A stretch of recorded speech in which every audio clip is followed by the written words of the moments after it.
আজ আমি তৈরি করছি ফুলকপির কষা। কষা ফুলকপি। এই যে কয়েক পিস ফুলকপি নিয়ে নিলাম, তার সঙ্গে নিলাম মটরশুঁটি, টমেটো, কাঁচা লঙ্কা নিয়ে আমি তৈরি।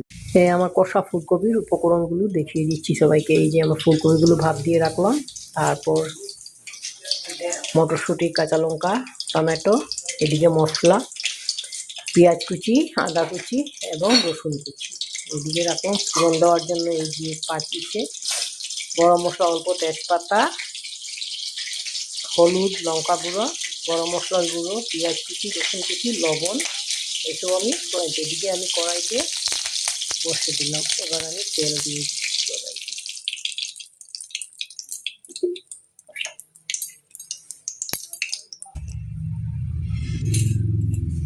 মশলা কড়াইতে তেল দিয়ে দিলাম, এবার আমি দিয়ে দিলাম পেঁয়াজ কাটা, রসুন কুচি, পেঁয়াজ কুচিগুলি দিয়ে দিলাম। তারপর ধরলাম গরম মশলা, এই দুটা গরম মশলা,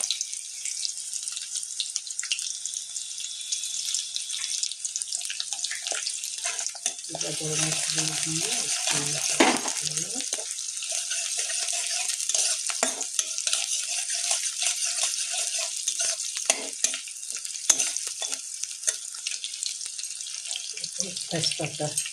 তেজপাতাগুলো দিয়ে দিলাম।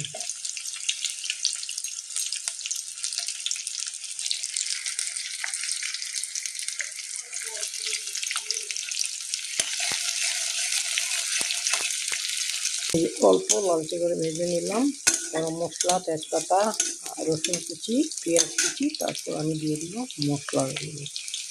এবার প্রথমে দিলাম জিরা, তারপর লঙ্কা গুঁড়ো,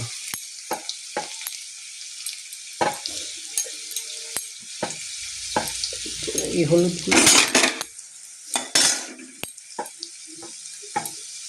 গুঁড়োগুলো দিয়ে দিলাম। এবার পরিমাণ মতো লবণ দিয়ে আমি একটু কষিয়ে নেব। তারপর দিয়ে দেব আদা কুচি, রসুন কুচি এবং পেঁয়াজ কুচি একসাথে ঢেলে দিলাম।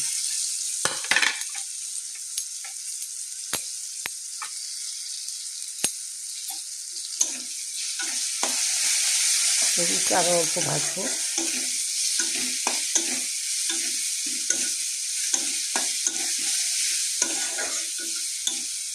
যাতে মশলাগুলোর কাঁচা গন্ধ না। তারপরে এই যে কাঁচা লঙ্কা, টমেটো এবং মটরশুঁটি একসাথে ঢেলে দিলাম।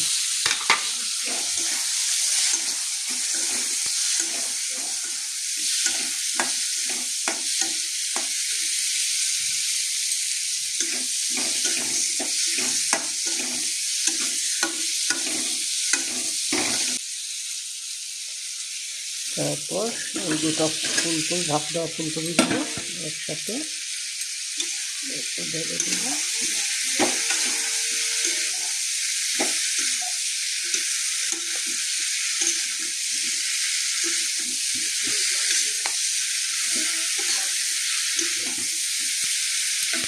গরম মশলা দিয়ে দিলাম, গরম মশলা দিয়ে